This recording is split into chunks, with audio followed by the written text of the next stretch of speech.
What's going on, guys? Today I wanted to talk a little bit about bandage modifications before I get started with today's build. Now, bandage modifications are arguably some of my most favorite modifications because not only are they really simple and easy to do, but there's so many different variations that it's almost mathematically impossible that you're going to build all of them in your lifetime. You know, you have simple ones like this kind of fused cube here, and then of course you've got the 1x1x3. Something a little more complex, but they really do go all the way up to like ludicrous stuff like this pyramid that I made a little while ago. This isn't out of a 3x3, but the same principle applies.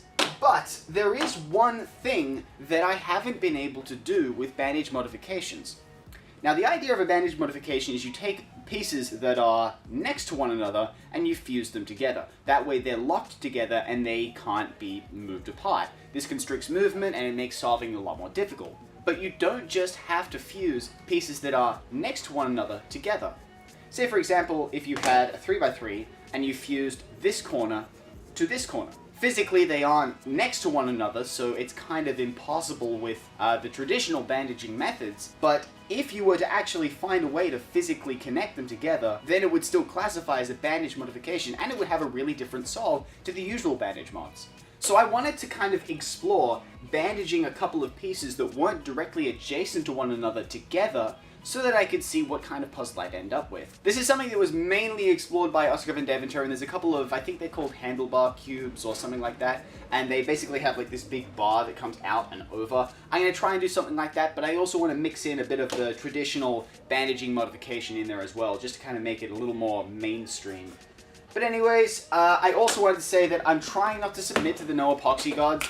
This is how much I've got left. It looks like a lot, but like that would probably be enough to make 2 Fisher cubes, and that's about it. So I've really had to be rationing with it. I'm sure that's kind of showed through with some of my most recent videos.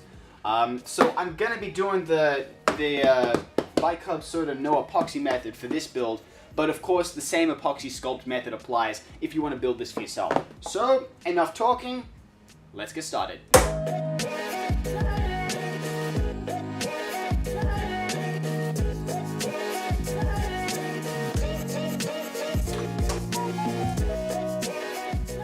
So today's build wasn't going to be anything out of the usual.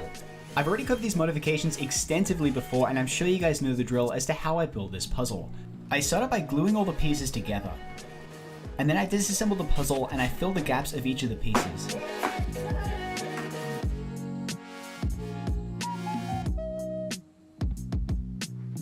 I sanded all the faces of the pieces down on my belt sander. And then I rounded off all of the edges with a nail file before rubbing it down with some Scotch-Brite.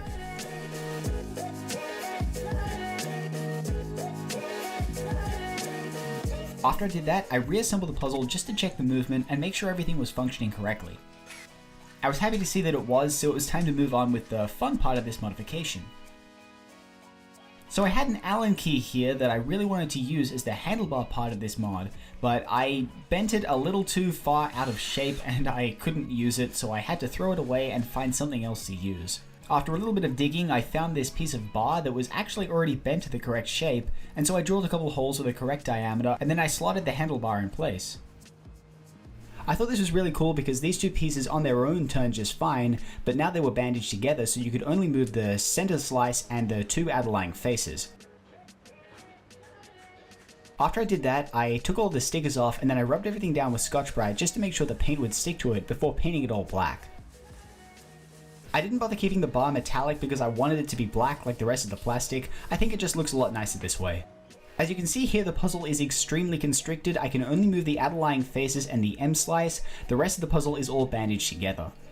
Now, I'm not entirely certain as to whether or not bandaging the 2 bandaged pieces like this actually changes the solve at all. You can only really turn the pieces until they're in line with each other, which means you can only do 180 turns, and that's all that I've really removed from those 2 faces. So I'm not entirely certain as to whether or not this makes the puzzle harder or not, but I imagine it will be a little bit of a learning curve to solve it. But anyways, I hope you guys like this puzzle, and I hope you guys like this video. Thank you guys for watching, and I'll see you next time.